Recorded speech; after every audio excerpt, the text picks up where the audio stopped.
Créés à la base pour échanger entre individus, les réseaux sociaux sont aujourd'hui utilisés à des fins quelquefois obscures. Des rumeurs et des fausses informations y sont souvent postées, ce qui pousse certains Brazzavillois, adeptes des réseaux sociaux, à remettre en cause la fiabilité des informations véhiculées. Sur les réseaux sociaux, je peux dire qu'il y a un concept poisson d'avril qui existe souvent. C'est-à-dire que les fausses informations, c'est ce qu'on entend par des fake news. Ok. Donc aujourd'hui, on peut vous dire par exemple, il y a une star américaine qui est décédée, et puis quand vous vérifiez, ce n'est pas la bonne information. En fait, je trouve ça drôle quand ça apparaît, il y a des informations qui sont justes. C'est qu'on a du mal un peu à démêler le vrai du faux, et il y a d'autres c'est plutôt drôle, quoi. Les mauvaises informations, partout on peut les retrouver, surtout sur Brazza News aujourd'hui. Il y a des informations qui sont diffusées qui ne reflètent pas la réalité. On constate parfois des amalgames, des fausses informations, de l'intoxication. Chacun de nous est libre de publier tout ce qu'il veut. Mais la plupart, sur 75% des informations là-bas, en fait sur 100%, 75% sont fausses.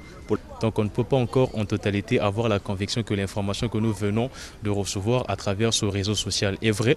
Mais nous devons également mener des investigations sur la véracité même d'une information. Conscient de la désinformation sur Internet, d'autres internautes préfèrent se tourner vers les médias traditionnels que sont la télé, la radio et le journal papier. Moi, pour confirmer l'authenticité d'une information, par exemple, moi j'aime la politique, je fais recours à cette chaîne et quand je constate que non, c'est vrai, à ce moment-là, je peux me rassurer que non, cette information est vraie.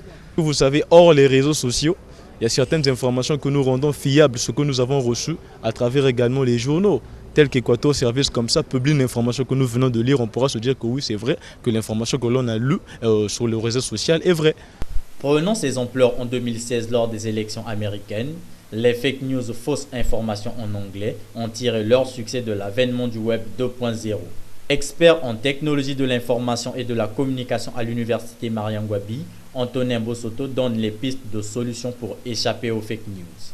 Il faudrait d'abord disposer d'une certaine culture informationnelle. Une culture informationnelle, c'est-à-dire que face à toute information qui nous est diffusée via les réseaux sociaux sur Internet, je pense qu'il faudrait également avoir cet esprit de comparaison de l'information, c'est-à-dire que apprendre à faire une veille informationnelle. Allez-y sur les réseaux sociaux, allez-y sur Internet, allez-y sur les moteurs de recherche pour vérifier l'information, c'est-à-dire combien de médias évoquent cette question. Est-ce que CNN en parle? Est-ce que BBC en parle? Est-ce que NHK en parle? Est-ce que TV5 en parle? À partir du recoupement des différentes informations proposées par ces médias traditionnels, on peut savoir si une information est véritable ou fausse.